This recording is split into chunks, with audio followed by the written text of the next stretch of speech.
মালাকুল মউত আল্লাহর নবীকে বলতেছেন, ওগো নবীজি, একটা মানুষের হায়াতের জিন্দেগি যখন শেষ হয়ে যায়,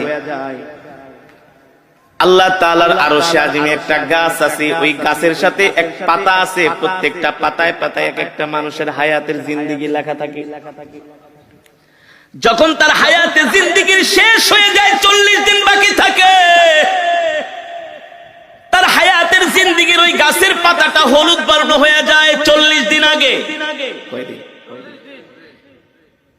ওই বান্দাকে যে ফেরেশতার মাধ্যমে রিজিক দেওয়া হয়, ওই রিজিকওয়ালা ফেরেশতা 40 দিন আগে আয়েশা বইলা যায়, আল্লাহ তোমাকে 40 বছরের 50 বছরের জিন্দেগি দিয়া দুনিয়াতে পাঠাইছে, তোমার জন্য আল্লাহ যতটুকু রিজিক নির্ধারণ করছে, তোমার রিজিক খাওয়া শেষ, আর মাত্র 40 দিনের রিজিক বাকি আছে। কয়দিন?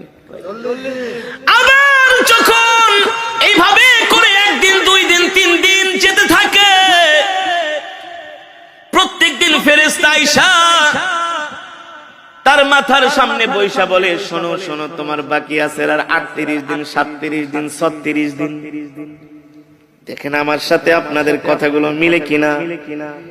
যখন একটা মানুষ ইন্তেকাল করবে, তার 40 দিন আগেই দেখবেন তার কথাবার্তা সবকিছু একটা পরিবর্তন চলে আসে, খাওয়া দাওয়ায় পরিবর্তন চলে আসে, খেতে পারে না।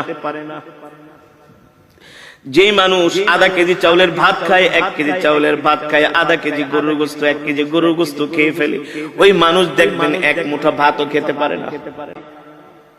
যেই মানুষ 1-2 গ্লাস দুধ খেয়ে ফেলতো, সেই মানুষকে চামিচ দিয়ে দুধ খাওয়ানো হয়।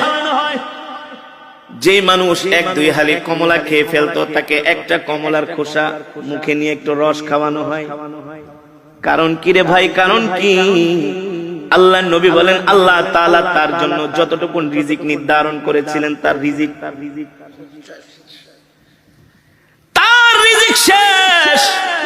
আর মালাকুল মউত আয়েশা বলে, শোন, তোর বাকি আছে আর মাত্র 3 দিন। 40 দিনের থেকে কয়দিন? দেখবেন একটা মানুষ মৃত্যুর 3 দিন আগে তার কথাবার্তা আরো চেঞ্জ হয়ে যায়। আত্মীয় স্বজনকে দেখলেই তাকায় থাকে, এক পলকে তাকায় থাকে, দোকানের দিকে যে তাকায় থাকে, বাড়ির দিকে যায় তাকায় থাকে, সম্পদের দিকে যায় তাকায় থাকে।